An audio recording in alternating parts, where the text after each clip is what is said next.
गुरुजी, आपके चरणों में कोटि कोटि प्रणाम। खुश रहिए। जय करौली शंकर महादेव। गुरुजी, डीएनए में 4 लोग हैं और मेरी जो समस्या थी, एक तो हमारी धर्मपत्नी पर पेशी आती हैं 2 तरीके की। एक गंदी पेशी आती है और एक पेशी आती है वो अपने आप को महाकाली या काली माँ बताती हैं। दूसरा हम मेरे भी देख लें, काली वाली पीली जरा देखें कहाँ आ जाए, हम भी देख लें भाई, कहाँ काली पीली नीली, हम भी गुरुजी देख के लें। चरणों में कोटि कोटि प्रणाम। खुश हो बेटा। आप कोई बाबा पेशी है माता को आपको? प्रणाम। आप कोई पेशी है? बच्ची कोई पेशी? गुरुजी, अभी मेरे सर में दर्द हो रहा था कुछ देर पहले, जैसे ही आपने इधर प्रवेश किया तो गायब हो गया। और कुल मायके से बहुत गंदगी आती थी आप में, अच्छा आपके मायके पक्ष से, अच्छा अच्छा वहां से जुड़ी हुई गंदगी बहुत आपको तंग करती थी। बहुत गुरुजी अब बहुत। आप सब जगह से टूट गई और कोई काली पीली नहीं थी, सब गंदगी थी। ठीक है, हाँ महागंदगी, गुरुदेव गलत आप पूजा पाठ, उससे बचना है। अच्छा। ठीक है, हाँ, अब सब गंदगी साफ हो गई, सब स्मृतियां नष्ट हो गई। गुरुदेव, सब ससुराल में भी सब गलत रास्ते पे ही जा रहे हैं जाने दो उनको। और हम भी उसी रास्ते पे कुछ पद रख हाँ, चुके तो हैं। आप उससे बच चुकी हो, हाँ, बच गई। मैं दरबार में आ चुकी हूँ, इसलिए आप बच गई। इसीलिए अंदर गांठें बन रही थी स्तन में अंदर, हाँ ये हाँ, सब गंदगी के कारण, जो गंदगी थी मतलब तुम्हारे। अपनी सच्चाई को कोई उजागर नहीं कर रहा और मैंने बता दिया फिर भी ये कह रहे ये सब झूठ है। और गंदे गंदे सपने आना, कल जब हमारा गंदे गंदे सपने आना, दिमाग सुन्न हो जाता था बिल्कुल, पता नहीं था क्या हो रहा है, लगता था क्या हो रहा क्या हो रहा, गंदा से गंदा गंदा, और उसका दिमाग सुन्न हो जाता था। अभी आप बिल्कुल पवित्र होके स्वस्थ होकर के आप एकदम खड़े हो, अब कोई गंदगी नहीं, धीरे धीरे पागलपन की स्मृतियां आ रही थी, खूब बहुत गुरुजी पेशी वेसी परेशान आना, हूँ। हल्ला मचाना, ये सब गंदगी रहती है। आप ऐसा करना चाहते हो क्या? नहीं, नहीं करना चाहते, बेइज्जती होती लोगों के सामने, बहुत। अपमान होता है, तो कोई महिला ऐसा नहीं करना चाहती कि उसका अपमान हो। गुरुजी, जब मैं दरबार में आई, मेरा 1 साल पहले फ्रैक्चर हो गया था स्कूटी से, तो जब आपने संकल्प करवाए तो मेरी मुट्ठी बंधने लगी थी बिल्कुल।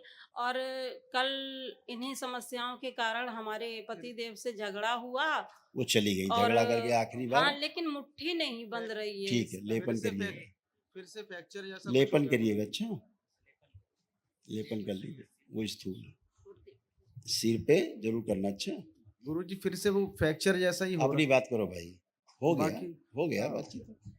अब एक ही आदमी के बारे में सब लोग खड़े होकर बात करने लगे। गुरुदेव, पुत्र को जन्म से आंखें बिल्कुल स्वस्थ थी। 3 साल की उम्र में कोरोना में एक आंख ये तिरछापन आ गया है। एम्स में इलाज चल रहा है, डॉक्टरों ने मना कर दिया है कि इसका कोई इलाज नहीं है, ऑपरेशन हाँ, करवाना पड़ेगा। इलाज कोई नहीं, ऑपरेशन कर देंगे और दवा चलती रहेगी, और इलाज कोई है भी नहीं। तो गुरुजी, कई कितना बढ़िया, कितना बढ़िया इलाज है। इलाज कोई है नहीं, दवा चल रही, इलाज कोई है नहीं, लेकिन ऑपरेशन कर देंगे आँख का और फिर वहीं की वहीं रहेगी। दवा नहीं दे रहे कितना बस, सुंदर इलाज है। दवा नहीं दे रहे गुरुजी, बस बोले चश्मा लगाओ। हाँ, चश्मा से आँख सीधी हो जाएगी, यही चश्मा कहा। चश्मे से सीधी हो जा रही है, लेकिन जैसे ही हटा रहे हैं तो तिरछी हो जा रही है। दवाओं के कारण ही तिरछी हुई है इसकी आँख, पता है तुम्हें?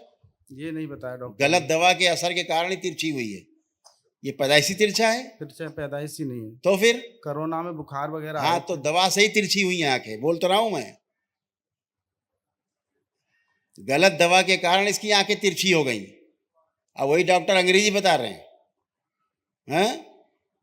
डॉक्टर कह रहे हैं ऑपरेशन करा लो। मैंने वहाँ लिखवा के ले लेना कि सीधी हो जाए, बच्चों ने कई लिखवा के ले लेना कि डॉक्टर साहब सर्जरी तो करा रहे हैं, लेकिन तुमको तमाचे ही तमाचे मारेंगे अगर फिर भी तिरछी रही आंख तो। कई बच्चों के उन्होंने ऑपरेशन किए एम्स में, तो उनकी बाद में दिक्कत हो रही है, दिमाग में दर्द हो रहा है, आंखें तो सीधी हो गई लेकिन अन्य बीमारियां बढ़ गई हैं शरीर में। अच्छा इलाज तो है ये। गुरुदेव, इस कष्ट को हमारे संकल्प प्रार्थना के अलावा और कुछ नहीं होता। लेपन लेपन करिए, जो दरबार बताता है। यहाँ कोई आँख की सर्जरी तो नहीं कर दे रहे, अभी चश्मा लगा रहे ना, चश्मे को उसकी कोई आवश्यकता नहीं है, हटाई चश्मा, इसकी उसे कोई आवश्यकता नहीं है, एकदम टनाटन नहीं है, गुरुजी को देखो, एकदम टनाटन है। उधर देखें वो स्क्रीन पे। प्रणाम गुरुजी। खुश रहो बेटा।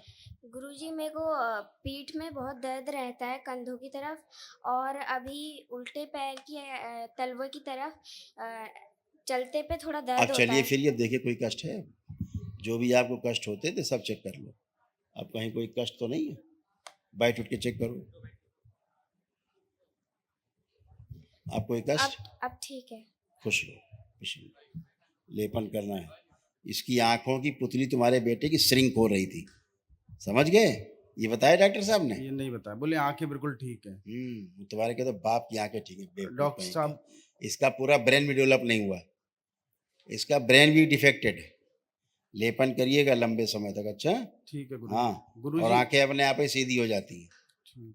हाँ, गुरुजी, और पति पत्नी में बहुत झगड़ा होता है। आपको ये लग रहा है झगड़ा करना जब से शादी हुई है तभी से। ओसीडी थी बेटा, आप दोनों पति पत्नी में भयानक ओसीडी थी, देखते ही झगड़ा हो जाए। अब बगल में आओ। कल भी हुआ गुरुजी बहुत ज्यादा। हाँ, कल अंतिम बार हुआ है। आप आइए अगल बगल दोनों लोग। हाँ, देखिए एक दूसरे को। अब कोई झगड़ा करने के मन, कोई देख के चिढ़, कोई नफरत, कोई घृणा हो रही है? इनकी वाइफ को दो। हाँ, नहीं। आप कोई गंदे भाव आ रहे हैं देख के इनको? नहीं तो देखते ही चिढ़ होती थी इनको।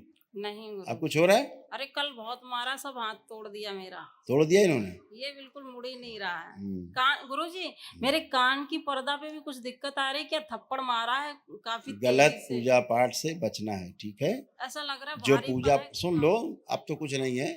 जो पूजा पाठ तुम गंदी से तुम लोग करते थे, उससे बचना है। जो देवी एवी की मान के पूजा करती थी, वो श्रापित देवी है, चंडालिका, वो समझ गई, चंडालिनी। बचिए, सीधे सीधे माँ जगत जननी की पूजा करिए, भोलेनाथ की पूजा करिए, समझ गई? गुरुदेव, दुर्गा माँ की मूर्ति रखी हुई है हमारे मंदिर में, तो प्रवाहित कर देना, दुर्गा माँ की छोटी मूर्ति लाना, वो